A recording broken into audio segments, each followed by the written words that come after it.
saya berapa hari ini tidak sholat abang. Di tahiyat akhir kan at-tahiyatul mubarakatuh salawatu thayyibatulillah. Assalamu alayka ayyuhan nabiyyu warahmatullahi wabarakatuh. Assalamu alayna wa ala ibadillahi salihin. Asyhadu la ilaha illallah wa asyhadu anna muhammadar rasulullah. Allahumma salli ala Muhammad wa ala ali Muhammad kama sholata ala Ibrahim wa ala ali Ibrahim. Kenapa? Ini yang saya pertanyakan lagi abang, kenapa Nabi Muhammad diduluankan baru Nabi Ibrahim? Setahu saya Nabi Ibrahim itu adalah Nabi pertama dan Nabi akhir itu adalah Nabi Muhammad. Kenapa setiap kita sholat kita mendoakan? Saya di situ baca artinya.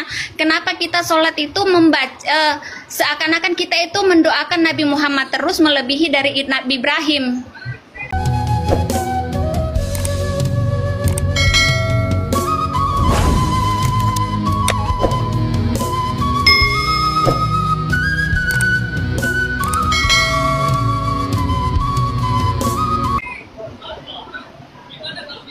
Oke. Itu yang saya mau tanyakan. Iya. Padahal kalau kita baca dalam Al-Quran tidak ada dibeda-bedakan Nabi itu, ya kan? Tapi kelakuan umat Muslim terhadap Muhammad itu sudah sangat berlebih-lebihan begitu.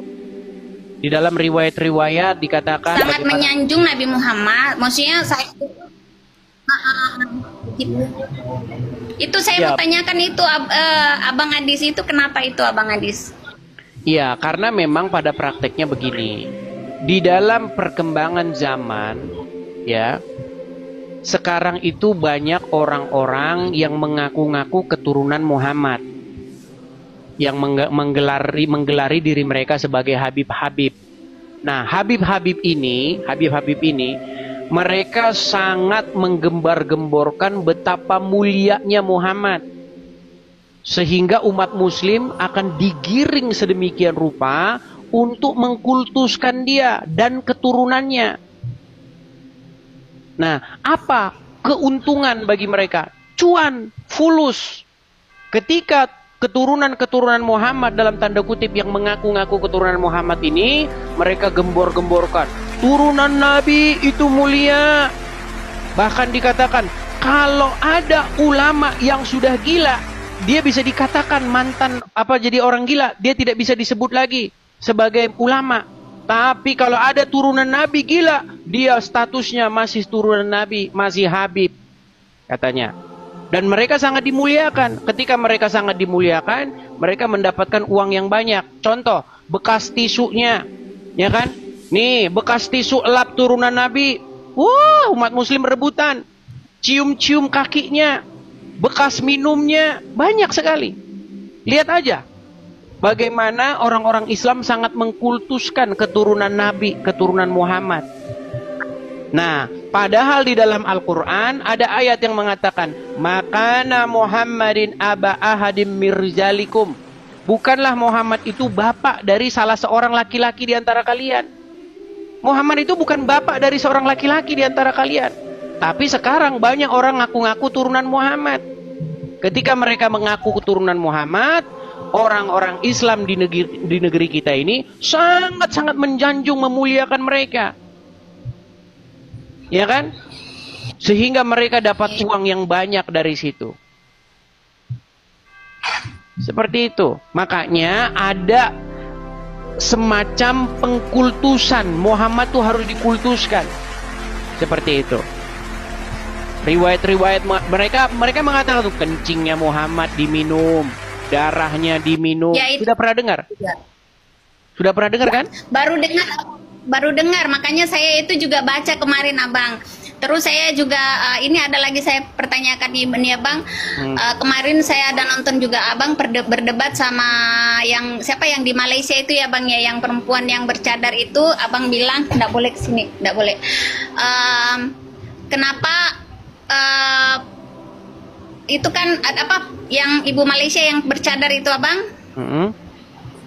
Ya, itu saya lihat perempuan itu seharusnya tidak diharuskan untuk berhijab menutupi kepala itu, karena tadinya itu Nabi Muhammad istri para nabi itu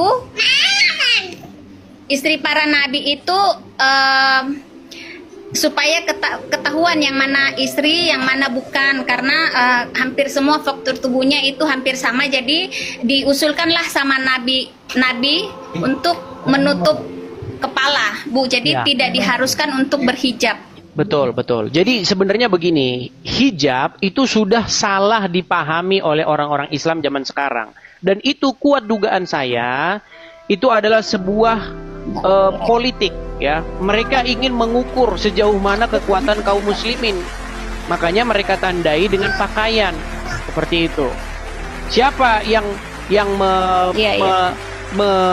memproklamirkan supaya gerakan-gerakan berhijab ini? Namanya Hasan Albani, itu dari Mesir, gerakan dari Mesir. Sebelumnya nggak ada orang Islam berhijab. Apalagi mungkin Ibu Nora kan kelahiran yang lama kan, mungkin kita nggak tahu, mungkin Anda lebih tua atau apa. Dulu zaman-zaman saya sekolah nggak ada perempuan Islam pakai jilbab, nggak ada. Lihat foto-fotonya zaman dulu, nggak ada perempuan-perempuan pakai jilbab. Itu perempuan-perempuan pakai jilbab itu baru sekarang saja. Dan itu, gerakan itu pertama kali dipelopori oleh seseorang yang bernama Hasan Albani dari Mesir. Nah, dulu nggak ada. Nah, adapun zaman dulu, ya, zaman dulu itu Umar sering melihat istri-istri Muhammad tuh buang air, BAB, buang air besar. Nah, karena mereka ingin membedakan mana budak, mana bukan budak, maka disuruhlah pakai yang namanya penutup itu, hijab. Itu idenya Umar. Makanya ada seseorang muslim, cendekiawan muslim, namanya itu adalah Profesor Dr. Sumanto Al-Qurtubi. Nah, Profesor Dr. Sumanto Al-Qurtubi, kalau tidak salah ya namanya, saya agak sedikit lupa. Dia pernah menulis sebuah buku namanya itu Lubang Hitam Agama. Di dalam buku itu ada sebuah ayat, ada sebuah paragraf di mana dia membahas Umar bin Khattab dan Muhammad bersekongkol mengarang ayat Al-Quran. Ayatnya tentang itu, tentang bagaimana Umar memberikan ide kepada Muhammad. Wahai Muhammad, bagaimana kalau istri-istrimu ini dipakaikan hijab? Lalu Muhammad setuju. Ya. Akhirnya turunlah ayat. Sudah dipelajari? Saya baru sekilas baca kemarin Abang, makanya saya kan itu semenjak Abang berdebat itu saya baca sedikit. Saya belum sempat karena saya sempat kemarin kan nonton itu tentang Nabi Yesus, terus tentang Nabi Muhammad tadi saya nonton, tentang perdebatan Abang kemarin saya nonton sampai jam 4 itu karena seru ya berdebat di dalam room itu. Jadi saya pikir kan Abang Adi sama ibu-ibu ya berdebat sama Bang Suma, terus Bang Suma sama rekannya. Jadi saya nonton, kok saya logikanya kok saya tidak masuk dengan Bang Suma, tapi saya logikanya lebih masuk ke Bang Adis. Jadi saya pelajarin di situ terus. Makanya saya ini Abang nulis banyak tentang masalah Nabi Muhammad, dan di sini saya juga belajar masalah tentang Tuhan Yesus gitu Abang. Ya, ini salah satu contoh ya. Itu aja sih Abang saya. Oke, ini sebelum Ibu Bu Nara turun ya, saya tunjukkan ayatnya ya. Ini bagaimana Umar di sini ya sebagai pencetus ide tentang ayat hijab itu. Nih ya, ini tertulis di dalam Sahih Bukhari 577 1. Ya, apa dikatakan di sini? Umar bin Khattab, karena kalau nomor hadisnya itu memang ganti-ganti ya, tergantung siapa yang nerbitin. Ya. Tapi intinya begini, dikatakan di sini. Umar bin Khattab pernah berkata kepada Nabi Shallallahu Alaihi Wasallam, tolong perintahkan para istri Anda untuk berhijab. Aisyah melanjutkan, namun beliau tidak melakukannya. Sedangkan istri-istri Nabi Shallallahu Alaihi Wasallam juga biasa keluar pada malam hari ke tempat untuk buang hajat. Nah, maka istri beliau Saudah binti Zama'ah keluar. Ia adalah wanita yang berpostur tinggi. Lalu Umar bin Khattab melihatnya ketika ia berada di majelis. Katanya, hai Saudah, kami mengenalmu. Sesungguhnya Umar menegurnya hanya karena dia ingin semoga ayat hijab segera turun. Kata Aisyah, memang Tidak lama kemudian Allah Azza wa Jalla menurunkan ayat hijab. Jadi ayat hijab ini permintaannya Umar bin Khattab. Umar bin Khattab ini.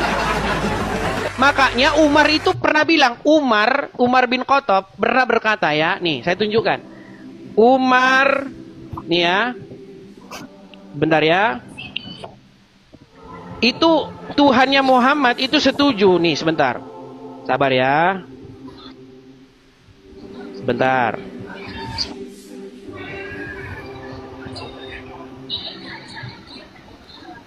Kita tampilkan ya. Bagaimana Allah itu akhirnya setuju dengan Umar. Karena Umar mengatakan bahwa nih sebentar ya. Saya tampilkan saja di layar nih. Saya tampilkan. Saya ada kok ayatnya, saya tampilkan di layar. Sebentar. Nih ya.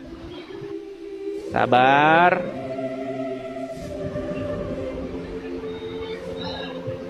Bentar ya teman-teman ya. Kelihatan ini? Kelihatan? Kelihatan? Kurang gede bang, kurang besar. Tuh, itu ada di dalam hadis riwayat Muslim nomor 4412 ya. Nih sebentar. Hadis riwayat Muslim sebentar. Biar saya ketikkan di sini. Hadis riwayat Muslim nomor 4412. Nih. Saya tampilkan ya hadisnya.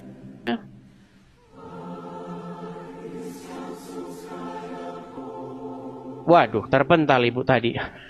Terpental. Nah ini teman-teman ya, kelihatan ya. Oke, terpental ibu tadi ya. Gak apa-apa teman-teman, karena memang ada sedikit beban mental ya teman-teman ya. Kalau muslim ingin mengutarakan kebenaran, itu pasti nanti ibu itu banyak kena inbox, banyak ini bilang segala macam ya. Nah ini, saya tampilkan ya nih. Dari Umar bin Khattab nih. Nih, saya tampilkan saja langsung di sini. Nih, kelihatan ya. Nih. Perhatikan. Keutamaan sahabat Nabi nih.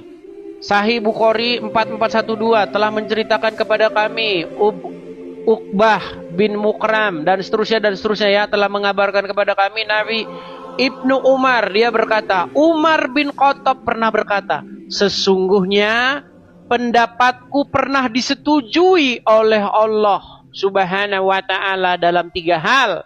Yaitu apa? Tentang makam Ibrahim, menjadikan peristiwa hijab, dan tentang tawanan perang Badar. Nih, bagaimana Umar bin Khattab pendapatnya itu jadi ayat Al-Quran. Makanya di dalam buku Lubang Hitam Agama dikatakan Umar bin Khattab dan Muhammad bersekongkol mengarang ayat Al-Quran. Ini ya, dalam 3 hal. Salah satunya adalah tentang hijab itu. Jadi hijab itu Umar, idenya Umar. Umar bin Khattab ya pengen supaya perempuan-perempuan itu pakai hijab. Supaya apa? Supaya mereka mudah dikenali. Karena zaman dulu perempuan-perempuan itu, ini mohon maaf, perempuan-perempuan zaman dulu itu nggak pakai atasan. Ininya nggak ditutup. Itulah perempuan-perempuan budak. Jadi kelihatan atasnya. Nah, kemudian Umar supaya perempuan-perempuan muslim bisa dibedakan dari perempuan-perempuan budak, maka Umar di situ menyarankan kepada Muhammad supaya diturunkan ayat hijab. Baru turun ayat hijab itu. Itu bukan ngarang-ada, teman-teman. Kenapa Tasik Ngaji nggak berani naik sini? Karena mereka takut mengiyakan. Nggak percaya, nanti mengiyakan dia. Ayat hijab itu sehubungan dengan peristiwa buang air besar, ya. Nih,